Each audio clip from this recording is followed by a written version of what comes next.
Herschel's claim of having found the Holy Grail, or Sangreal it was called, is the result of yet another snowball effect his star map quest triggered.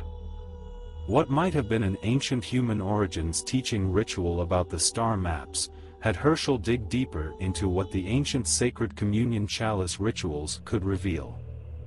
Here are two grails, depicting the solar trinity. Herschel made his Grail origin breakthrough in Suku Temple, in Java. Emulated here is the sacred masculine Orion and the sacred feminine of Nut, uniting with the sun stars. Is this the ancient teaching of an Egyptian human origins ritual? The golden chalice indicative of the Sangreal holy bloodline from the womb of Nut? Seated by Geb, as Orion's belt. Time will tell. India's Yoni and Lingam teaching appears similar. Anything can easily be dispelled as coincidence. But what if there's a common denominator? The teaching's power to uplift and unite humanity? Another ancient Hindu temple shows the Yoni and Lingam with the cosmic dragon conduit and 3 suns. Coincidence or not, let us remind ourselves, these findings are just a logically based theory. This pattern you see here is, I believe, the secret of the Holy Grail. The actual Grail mystery decoded. You have the sacred feminine, the chalice, the blade, the male anatomy, Orion's belt. Orion's belt and these 3 sun stars make the Grail. This is what the whole ritual is about. And I'm looking for doors like this, and carvings and depictions around the world that show the detail on the Grail itself. But there is one site in the Suku Temple in Indonesia that explains this completely. I'll show you on the other door. There is the mystery of the Holy Grail. It's the sacred feminine, the chalice, the blade, the male anatomy.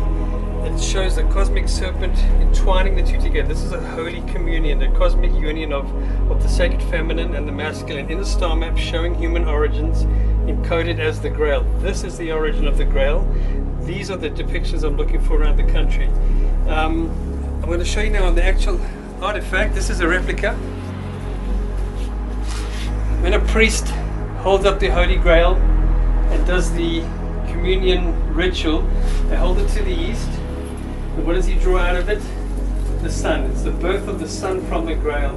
And I believe they're celebrating the meaning of the star map, holy communion between the stars that are shown as sacred feminine and sacred masculine, all in one ritual. The Alpha symbol has a celestial counterpart. The sacred feminine area of the heavens was seen as the Pleiades, with the Omega symbol as a heavenly gateway to it. This documentary will go into how that too evolved and how the Alpha and Omega message in prophecy decodes the unthinkable. These will apparently be the crucial words a cosmic messenger uses to identify himself in an actual event that we now have a date for. The Alpha Omega message basically reveals he is from the Taurus star gate.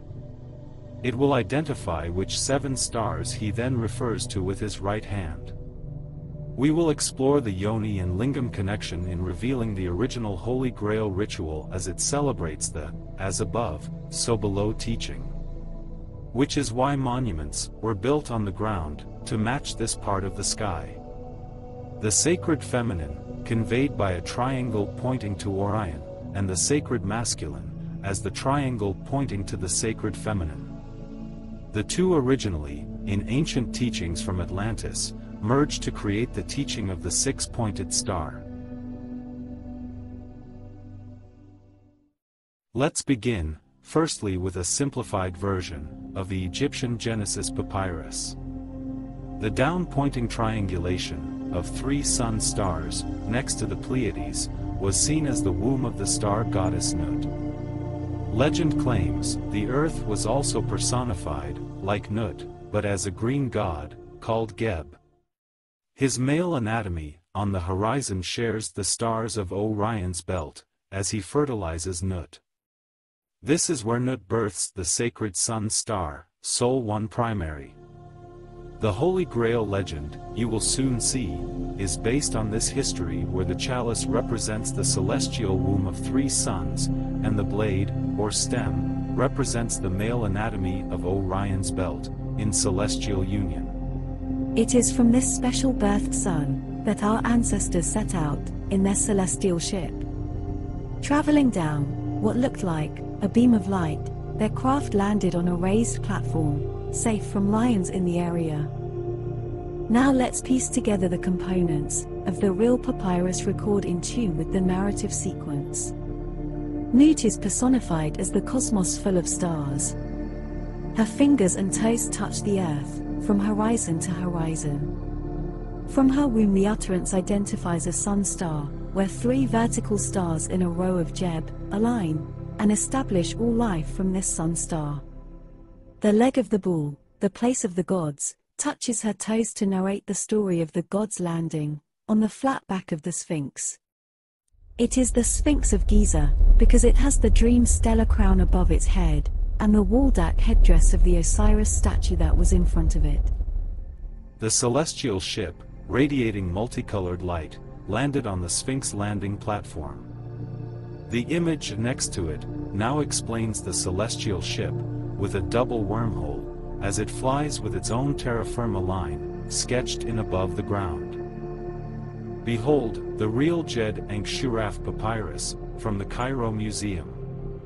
This interpretation of ancient records might sound far-fetched, if it was not backed up by other ancient records. The thing is, the landing on the Sphinx has multiple records. The Sphinx was so sacred in the human Genesis legend, the ancient Egyptians wanted to show both sides, in one image but had great difficulty in doing so. As above so below.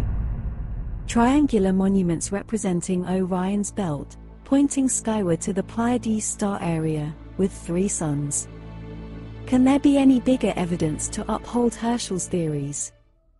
There exists one, not so ancient star map that needs to be revealed. Herschel has been very respectfully careful of his interpretation of it. One that has many of the Society's members embrace it. Some however prefer it be left unsolved, allegorical and mysterious.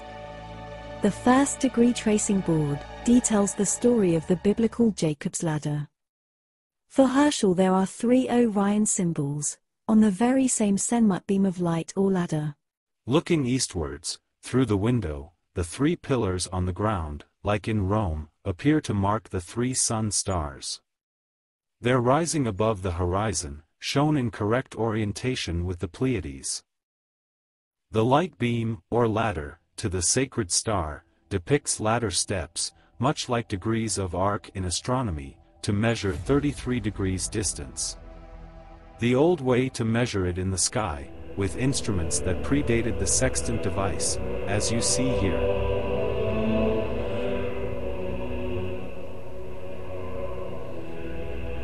Interestingly, the Key of Solomon records also show a 33 degrees of sky measurement.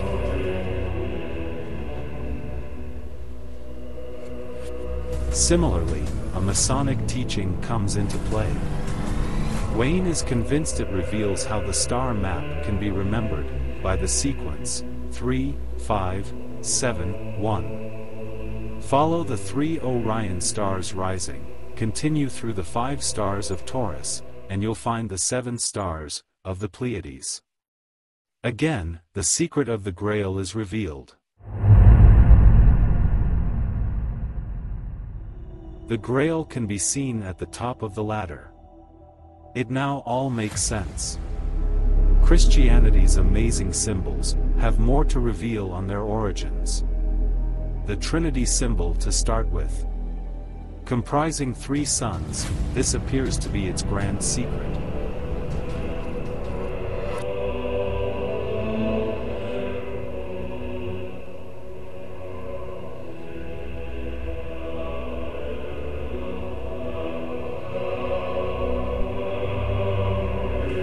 What about the Templar Trinity records? A serpent and cosmic feline connect all 3 suns, as seen in other traditions so far. The mother was removed from the personified Trinity teaching and replaced with the Spirit. Could it be thanks to a medieval male-dominated society? If, as Herschel deduces, the cross is Orion, showing the way to the 3 sun stars, the lowermost orb most likely identifies our solar system. Again, in the context of the Grail, the ancient 3-window design of sacred places has a name all of its own. Called a triptych, Wayne says they celebrate portals to the sun stars, their size defining their importance. It takes a keen eye to spot valuable secrets, hidden in ancient manuscripts, like this one in Aramaic.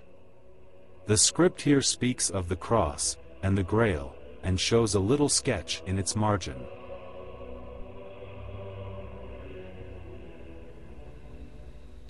The Band of Orion seems to be the importance here, with Orion in the middle of it, between the 4 stars, the outer parts of Orion, between Sirius and Aldebaran. The Holy Grail Trinity symbol on the right, and you can see as you go through past Aldebaran, which is the top part of the male anatomy in the Grail chalice itself. Some pictures of the Christ show everything. Look at the hills in the background, the hills of Rome, Pleiades. The host is the same as his halo, which is the male anatomy center part of the Grail chalice itself. I want to take 2 amazing references from ancient books. Firstly, this one, 13th century King Arthur and his knights reference. One night, a stone slipped from my prison wall, and I could see a space of sky with 7 stars set across it. Then slowly across the space glided the Holy Grail. My happiness was great, for I had seen the vision. That is amazing. Number 2, the second part. Lo, with bated breath and fearful of the thing that is called the Grail, in a cluster of stars was it written, the name nor their lore shall fail. And he quotes thus, a host of angels this marveled to earth once bore. There it is, the Sukkot Temple original discovery that I made in 2005.